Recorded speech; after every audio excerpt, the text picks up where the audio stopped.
Hello and welcome to a special reaction to an epic history video that I guess I and many of you probably have been waiting for, the Nelson's battle in 3D, Trafalgar. I guess the final battle probably.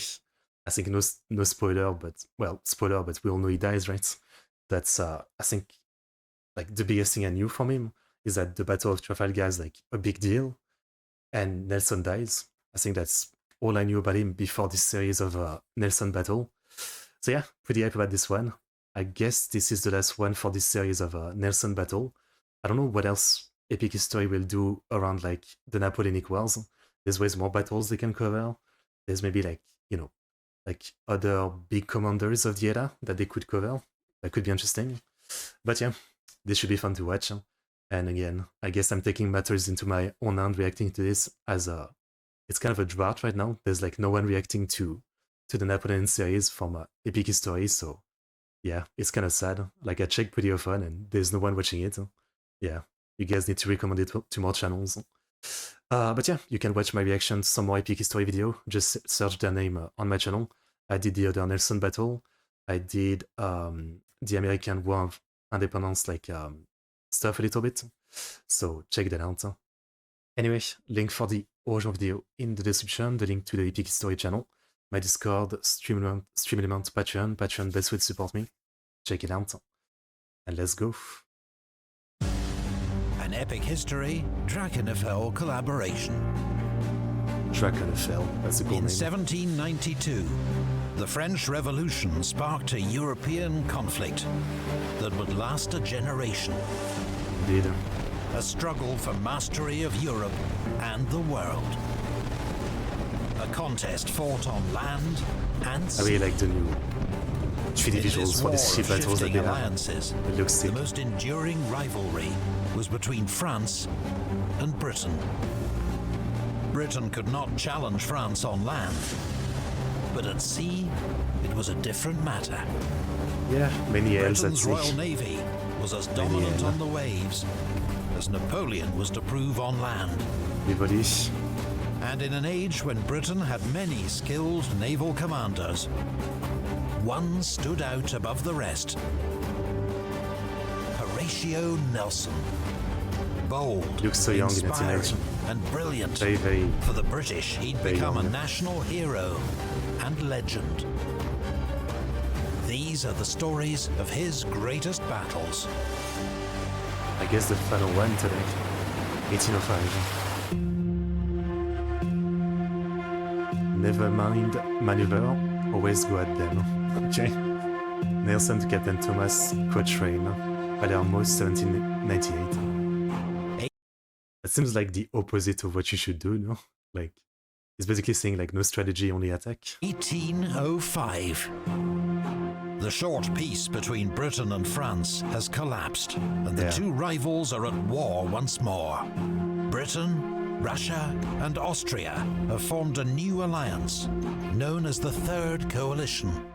Again. Napoleon renews the French alliance with Spain. For now. The newly crowned Emperor of the French is determined to finally defeat Britain. The nation that bankrolls the alliances against him, decimates French overseas trade, and blockades her port. I recommend a video by a channel I talked about before, Historically Adequate. They have like a long series about Napoleon, which goes in like extreme depths about everything. You know, Epic History is epic, but it's like, you know, the broad strokes, right? So those videos go very in depth, and there's like 1 or 2 videos, like pretty long, that go really into like the short 1-year peace between Britain and France, like why it happened and everything that led to it falling apart, right? It's very interesting. He has assembled a large invasion force on the Channel coast. Yes. His battle-hardened troops will make short work of the British, if he can control the Channel long enough to land them safely. That is the problem. The British Navy outclasses the French in number of ships and skill, but it cannot be everywhere at once. So Napoleon will use one of his favorite military principles, concentration of force, to secure temporary dominance at the decisive point. Makes sense. French and Spanish squadrons, scattered in numerous ports, will be brought together to form a giant combined fleet to take on the British. Wait, wasn't that already what they tried to do last video? And that's when Nelson destroyed the Spanish fleet or something? Like they were trying to like meet the Spanish and French fleet, and that's when they got destroyed, I think. I think so. The Emperor gives command of the first phase of this mission to Admiral Pierre Villeneuve. Villeneuve had joined the Navy as a 14-year-old trainee officer and seen service in the American War of Independence. Okay. A supporter of the French Revolution, he was one of the few aristocratic officers to remain in naval service and was promoted to Rear Admiral. In 1798, he commanded the 80-gun Guillaume Tell at the Battle of the Nile. His was one of the few ships to escape that disaster. I do remember in that video he did mention that guy would play a massive role later on or something. He was later captured when Malta fell to the British, but was released when peace was declared. In 1804, the commander of the French Mediterranean fleet dies of a heart attack, and Villeneuve replaces him with the rank of Vice Admiral. Nice. In temperament, Villeneuve could not be more unlike Nelson. In 1805, he writes to the Minister of the Navy, "You will be so good as to recall that I have not asked for command of this squadron. Okay. What is more, I have always sought a practical and useful career, as opposed to one filled with glory." So he's saying I'm gonna be a pawn, you know? Don't worry about my ambition. Maybe that makes sense if he's like an ex-aristocrat, right? Like no matter what, he's gonna be suspect. So he's really trying to make himself seem like, you know, I'm a good guy, there's nothing to worry about. I'll just do what I'm told, you know? Fair enough. On the 30th of March, 1805, following the Emperor's orders, Admiral Villeneuve sails from Toulon with 11 ships of the line, slips past Nelson's blockading force, and joins up with 6 Spanish ships and a further French ship So there was a off Cadiz. Now with force. 18 ships, Villeneuve sets off on a 5-week crossing of the Atlantic. On arrival in the French West Indies, he links up with another 2 French ships under Rear Admiral Magon. The British, meanwhile, are in disarray. When Nelson lost track of Villeneuve, he guessed the French were heading back to Egypt and raced off in pursuit. Mistake. He reaches Alexandria before he realizes his mistake. So he doubles back and sets course. How does he realize his mistake though, right? Because, you know, the last time he basically missed the French the first time, right? Like last time he got there before them, and then he had to come back later to beat them, so you'd think this time he would think the same, yeah? I just missed them, they're gonna arrive soon, so I should wait for them or something. Course for the West Indies, a full month behind Villeneuve. Nelson makes the crossing in just 4 weeks, Speeding. but misses Villeneuve by a matter of days, Again. who sails back to Europe on the 8th of June. But then, a lucky break for the British. Just curious. Nelson sends a fast-sailing ship to carry his reports back to England.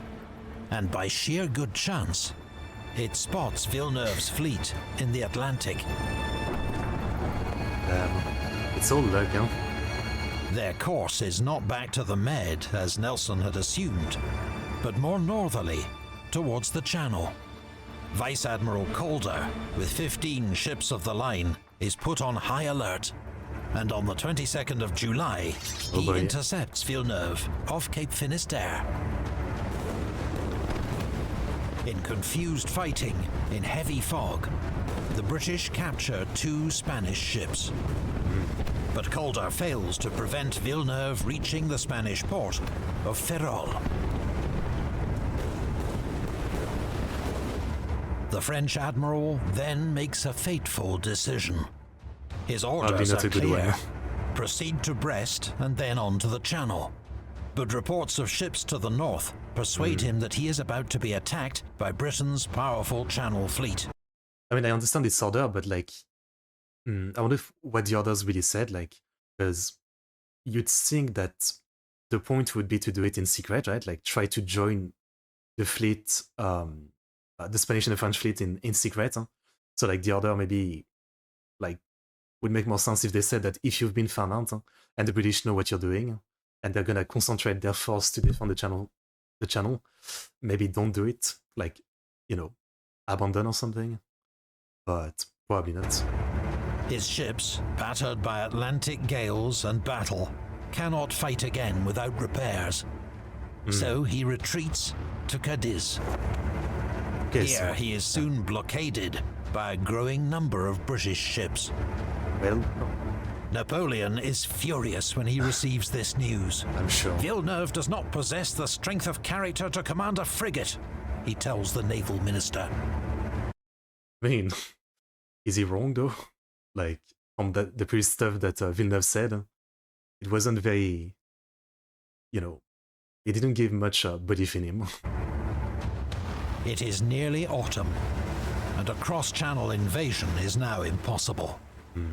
Villeneuve has failed him, Sacked. and Napoleon must look for other ways to defeat the British.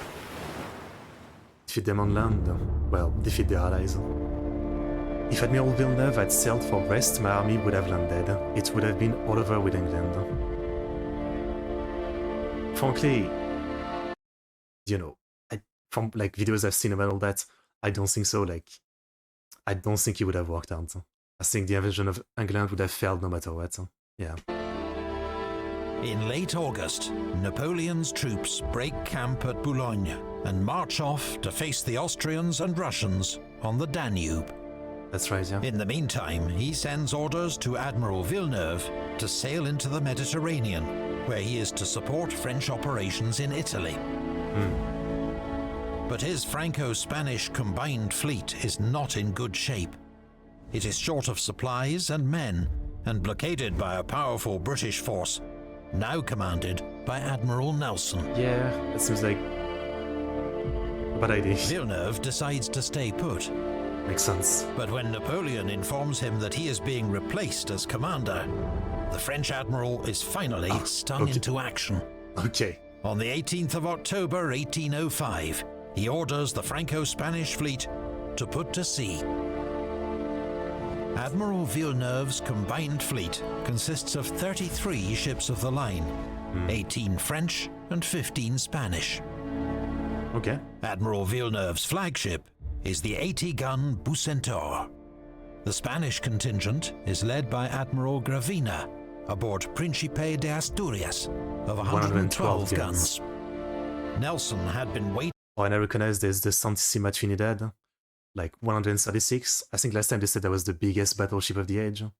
And he survived the last battle or something, yeah? I remember it was battered or something, but it survived. For the enemy with 34 ships of the line, but has just had to send 6 to Gibraltar for resupply and refit.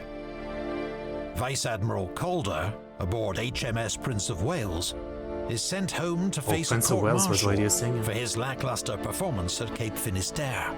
I know it's also battleship in World War II, I think. So Nelson's now slightly outnumbered, 27 ships against 33. Though he has 3 powerful first-rates, his own flagship Victory, Britannia, and Vice Admiral Collingwood's Royal Sovereign. Cool names. Both Naming fleets sounds are great. accompanied by several frigates for scouting and relaying messages. The music. On paper, the Royal Navy is heavily outgunned. 500 The gun British know defense. they can rely on superior seamanship and faster gunnery to even the odds. Yeah. I mean, during the last battle, they were also crazy outnumbered, I think. And obviously they still, you know, won pretty decisively. After 8 weeks in Cadiz, St. Villeneuve is Vincent. finally back at sea. But he's given his own captains little warning of their sudden departure, and has set sail in unfavourable light winds. Damn. As they crawl south along the Spanish coast, they are spotted by British frigates.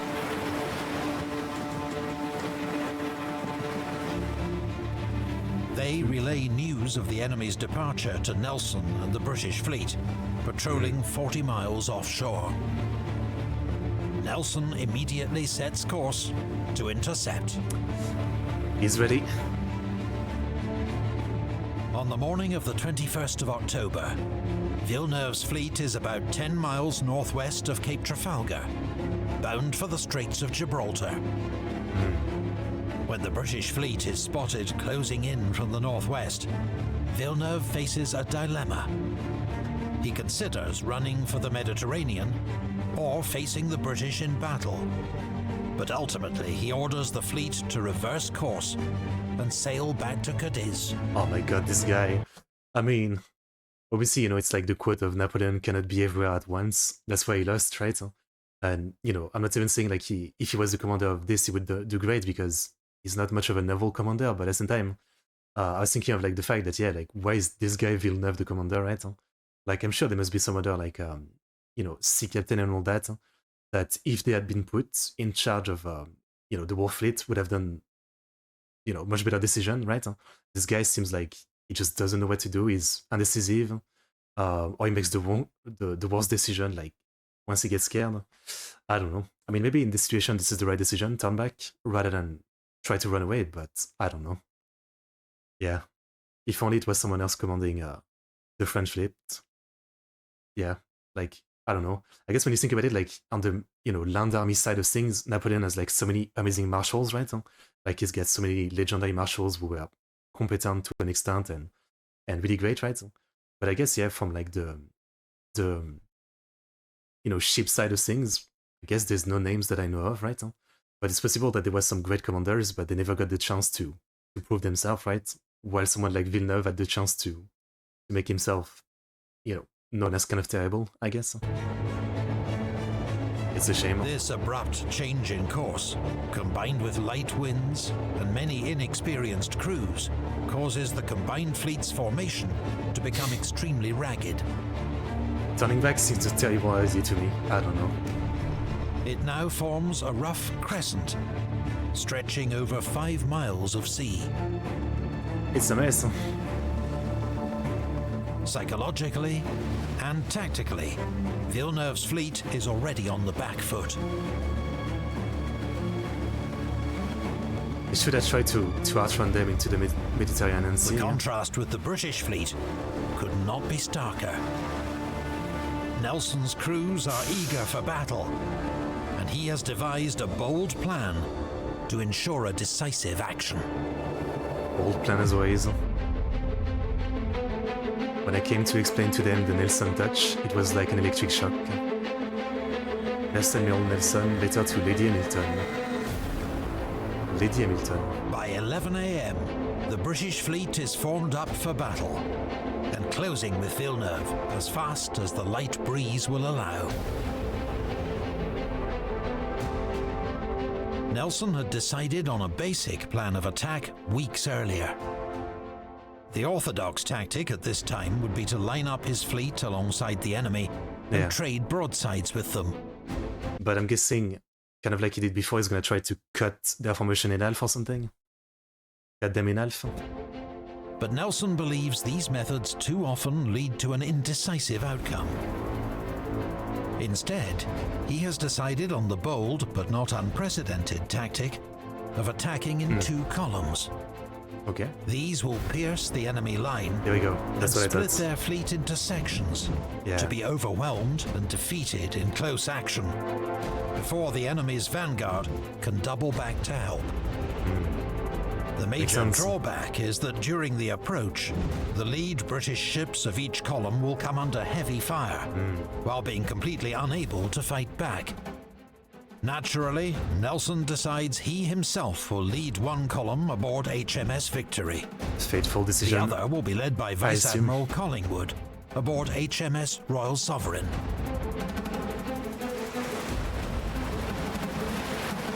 As the British ships begin their approach, Nelson asks that a signal be sent to the fleet.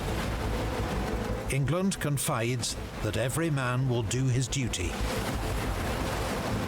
For ease of signalling, it becomes, England expects that every man will do his duty. I guess Light It's not so winds different. mean the two British columns creep forward at around 3 knots, not much more than walking speed. The lead British ships will be under fire for a tense 45 minutes before That's they crazy. reach the enemy line. It is really interesting, like, to have a strategy like that where, you know, like, you already decide to take casualty, right? Like, there will always be casualty in a battle, but you literally decide, yeah, like, we start the battle by us taking casualty. Your first 1-2 ship might be absolutely destroyed, but if it works overall, it might be still preferable to a normal battle where there might be even more casualty, I guess, is the logic. The gunfire starts at noon, with the French 74 Fougue firing ranging Fougue. shots towards Royal Sovereign. I don't even know what it means, Fougue. It's probably like an old French word. Gradually, might be gunfire like from a the synonym to combined fleet energetic. builds to a steady thunder. Love the sound. Cannon sound are so cool. The French and Spanish gun crews lack practice, and their ships are side on to the wind, increasing That's the right. roll, That's right. so most of their shots miss their mark. A new signal flies up Victory's mizzenmast. Engage the enemy more closely. Well, It will that's right. remain there until later shot away. As the range closes, the French and Spanish gunners begin to land more and more shots on target. The sails of HMS Victory and Royal Sovereign are peppered by round shot. Spars are knocked down. Victory's ship's wheel is hit and destroyed. Casualties steadily mount. Yeah, man. Twice, British ships try to overtake Victory to protect Nelson, but he orders them back into position. What a child. I do appreciate this kind of commanders, right? Nelson intends to break the enemy line at Villeneuve's flagship, the Bucentaure. Targeting the enemy commander is part of his ruthless approach. Centaur is like Centaur, right? Like same word in English. So I don't know what Bucentaur would mean. Yeah. But the enemy's ragged formation and a lack of identifying pennants means he has to guess which is Villeneuve's flagship. Fortunately, he guesses right, and around 12:30, HMS Victory is poised to break the line just astern of Bucentaure. But it's Collingwood's fast-sailing Royal Sovereign to the south that will break the line first. Nice. The British have held their fire during their long approach. They've been under attack for half an hour with no Can't really way fire to straight fight back. anyway, right? That's about to change. Oh boy. Every British gun is double-shotted, loaded with 2 rounds. You can do that? Now, as HMS Royal Sovereign passes the Spanish first-rate Santa Ana, she fires a massive, raking broadside into her stern. Well,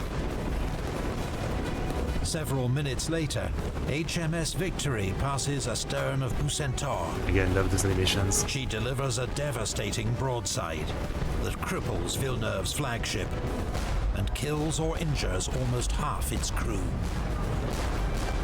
Well, Despite perfectly these executed. 2 powerful blows, the lead British ships are, for the moment, hugely outnumbered and in real danger. Collingwood's Royal Sovereign is under fire from all directions. The second ship of his column, HMS Belle-Isle, has been completely demasted. HMS Mars is also taking punishing fire. HMS Victory has got tangled up with Redoutable, which has a strong complement of French Marines. In Bold intense, strategy, but close quarters fighting, I guess he could really the turn it against him. isolated British vanguard must hang on until the rest of their ships can join the action. Yeah.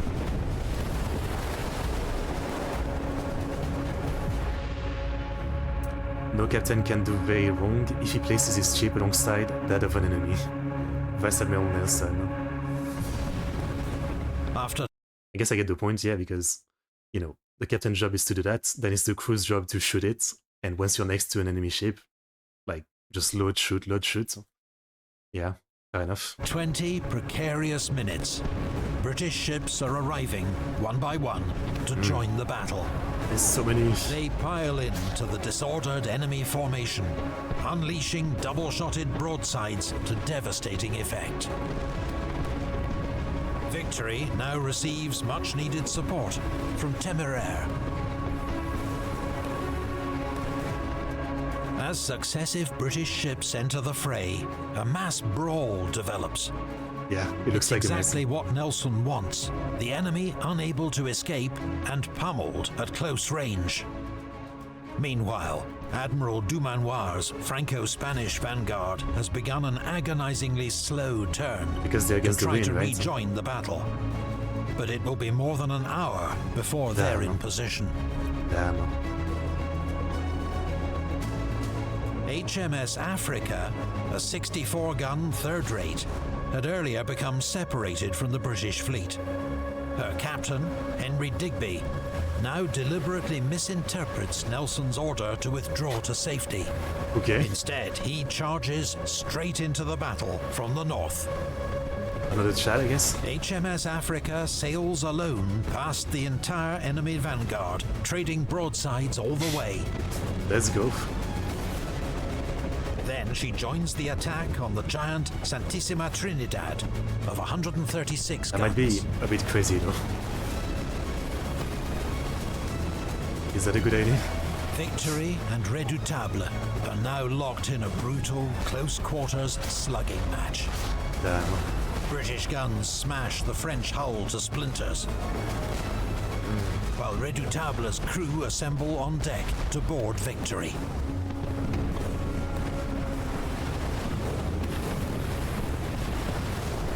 At this crucial moment, HMS Téméraire appears on Redoutable's starboard side and blasts her deck with grape shot. Wow.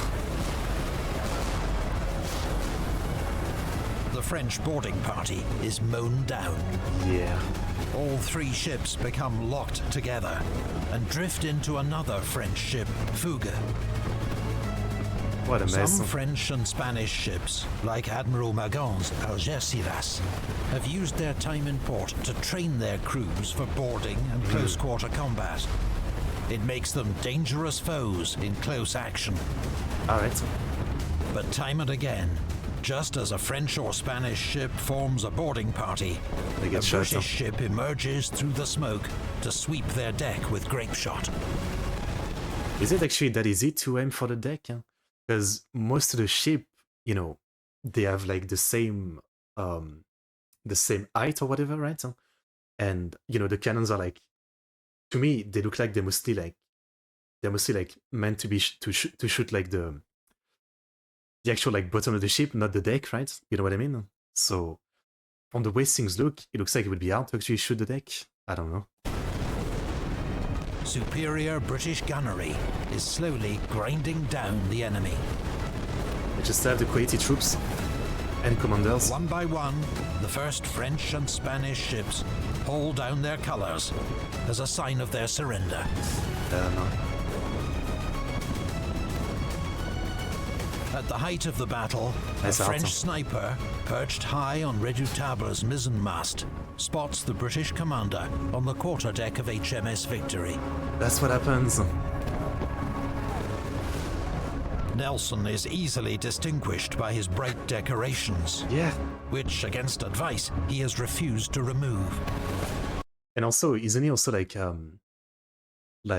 I guess he just isn't afraid of death or something? I think didn't they say before in some other battle he lost an arm or something already? Like he's already taken some massive injury. Yeah, and the fact that again, like, you know, he sent himself as like the head of the fleet, you know, he decided on this crazy kind of you know, high danger strategy, and he was like, yeah, I'll be there to do it. I won't order you guys to do it without being there.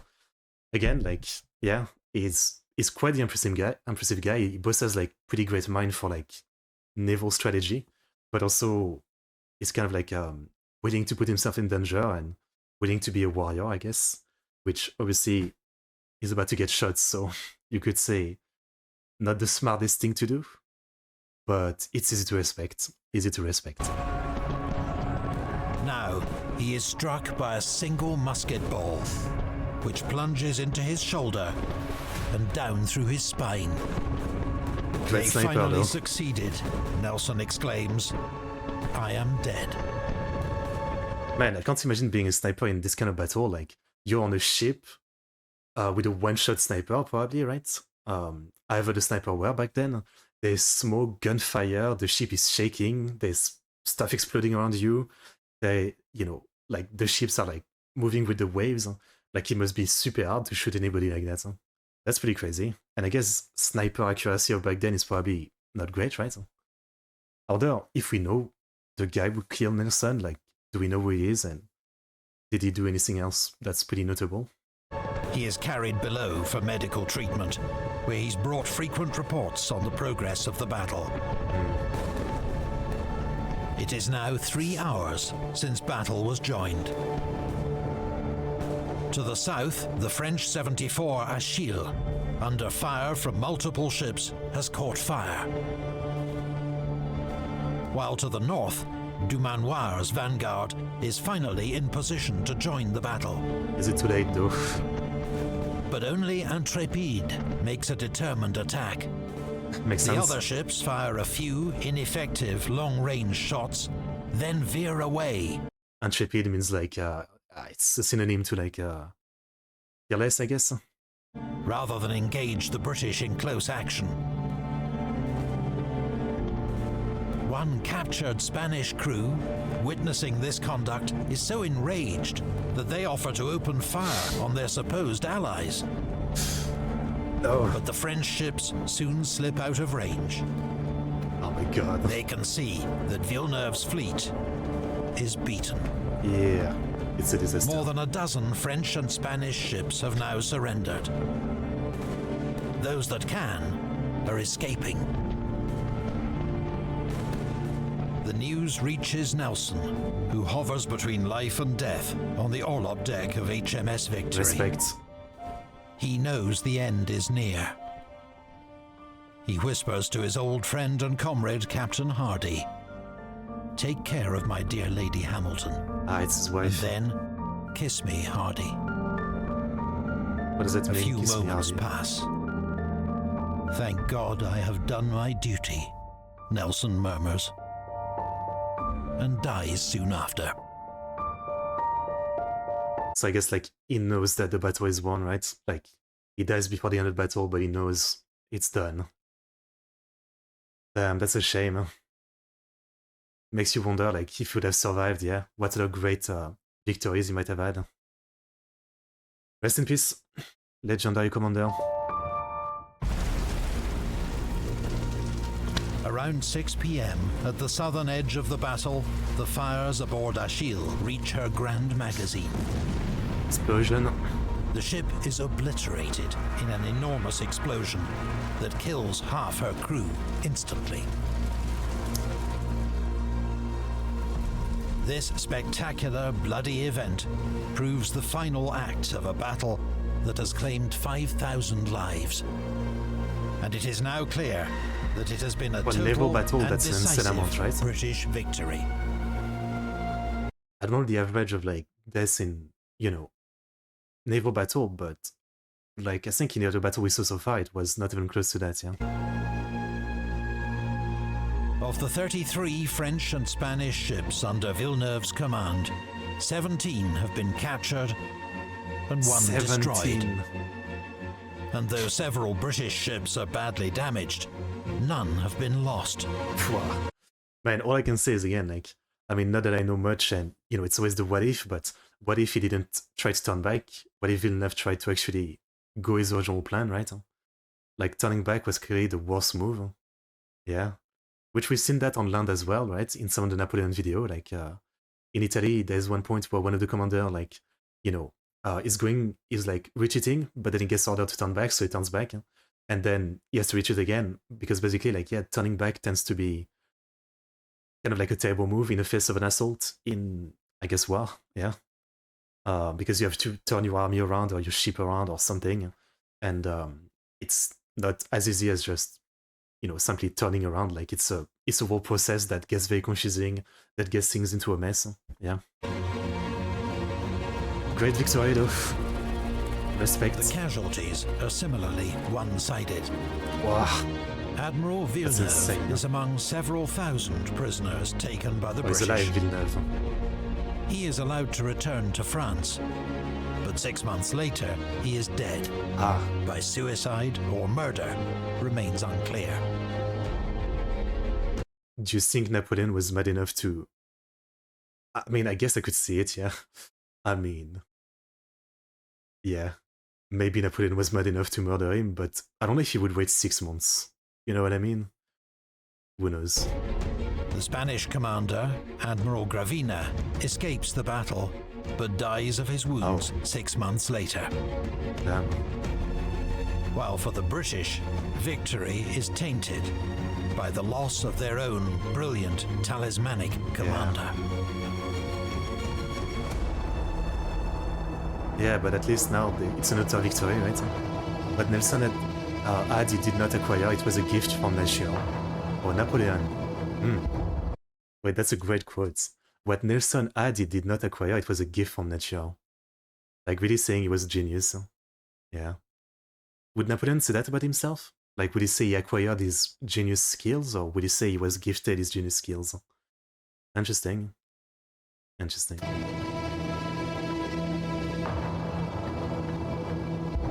As he lay dying, Nelson's last order to the fleet had been to drop anchor, fearing bad weather. He was not wrong. A ferocious Atlantic storm soon develops, battering the victorious fleet and its many prizes. The gales howl for days, causing chaos and scattering battle-damaged ships across miles of ocean. The French and Spanish take advantage, trying to retake some of their captured ships. French frigates recapture the Spanish first-rate Santa Ana. 4 captured crews rise up against their British captors and retake their own ships. But 3 of these are driven ashore and wrecked. I feel like this is the classic bullshit of the weather, right? Like you can account for everything but the weather, and it's always the weather that like totally turns some situation around.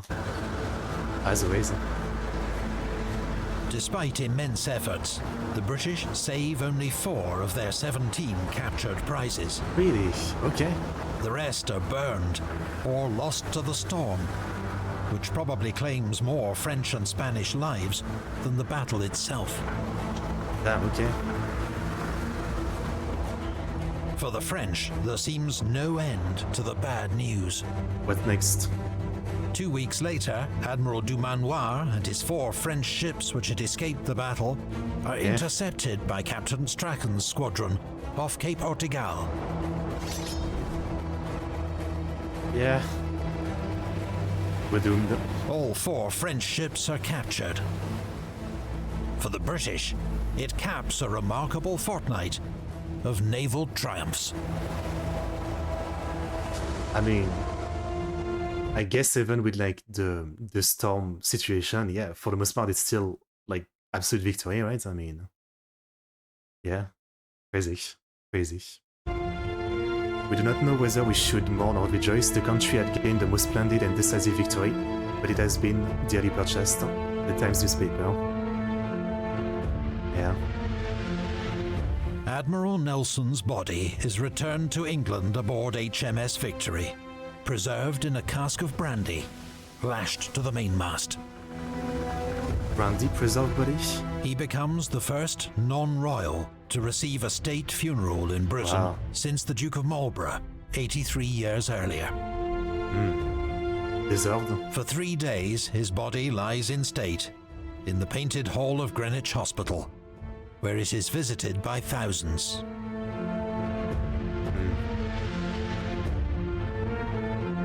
Then he is moved by river to St. Paul's Cathedral, where the funeral procession includes 32 admirals, 189 carriages, and thousands of troops. Is he the most famous like military commander in Britain? I mean, Wellington, obviously, he defeated Napoleon at Waterloo, so you would think, but at the same time, I don't know. I feel like I hear Nelson's name more. Um, Otherwise, like, I don't think in World War One or World War Two, like, I mean, some of the names are probably pretty big, but not as respected, I would say. Um, and then I don't really know much about, England history before that, so there might be some other names, yeah. But Nelson is kind of like the one name that I knew for a long time without actually knowing what he was about, right? Nelson's coffin, made of timbers from the French warship L'Orient, Okay. is placed in a sarcophagus in the cathedral crypt. Come on. News of Trafalgar takes 4 weeks to reach Napoleon near Vienna. He is en route to his own great victory over the Russians and Austrians at Austerlitz.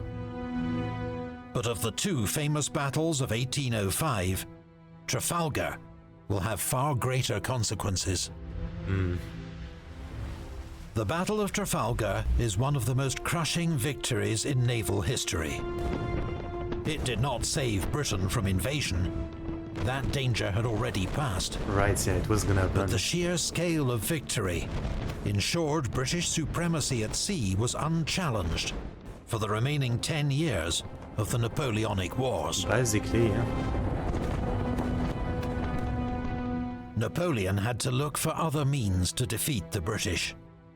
A path that would lead him into grave errors and pave the way for his own eventual defeat. I guess I didn't think of it, but yeah, that's right. Like, wait, was the continental system already a thing? No, or maybe it was. But again, after this defeat, yeah, he literally had no choice, right? Like, continental system or nothing, which was the blockade of, trying like all the country defeated or allies don't trade with Britain. But obviously that was kind of a mess, right? Like, he went to war with Russia over it, and we know what happened. For Britain, the naval dominance secured at Trafalgar would underpin her imperial power throughout the 19th century. An age she dominated as the world's leading global empire. Yeah. The Royal Navy would not face a serious challenge at sea World War I. Until the Battle of Jutland, more than a century later. Against the German Navy, I think. Right now, do you think AI is improving the quality of videos you're seeing online, or the opposite? I mean, is that even a question? Like, would anyone say yes, it's improving? Like, it's so terrible right now. Perhaps like us, you've seen a flood of new documentaries with derivative scripts, robotic narration, and wildly inaccurate imagery.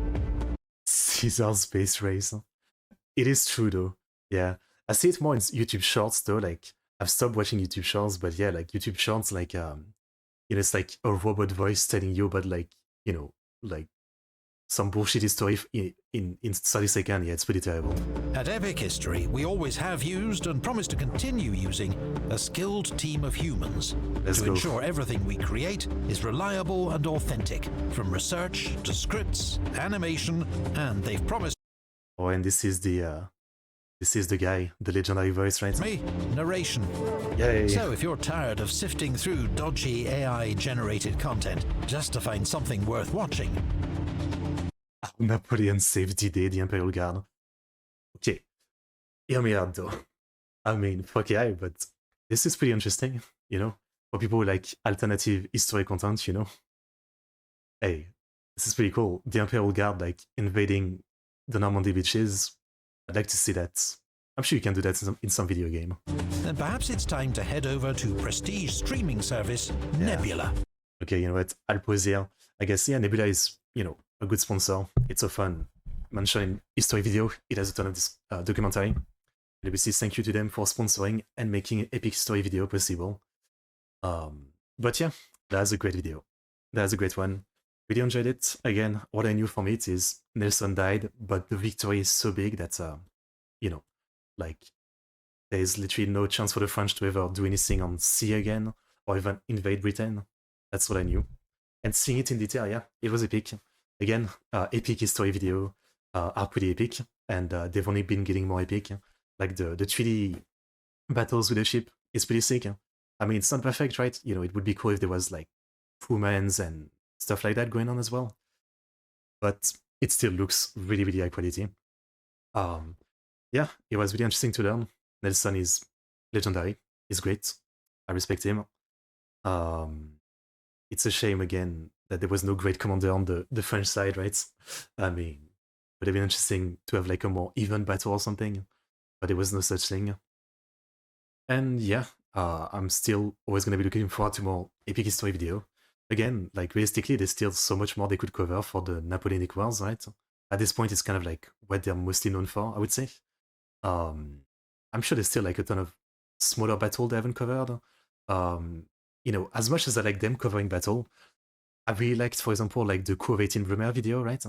Um, I wish they would do more video like that because the political side of things in the Napoleonic Wars is super interesting, as I've been learning about it from the historically adequate videos.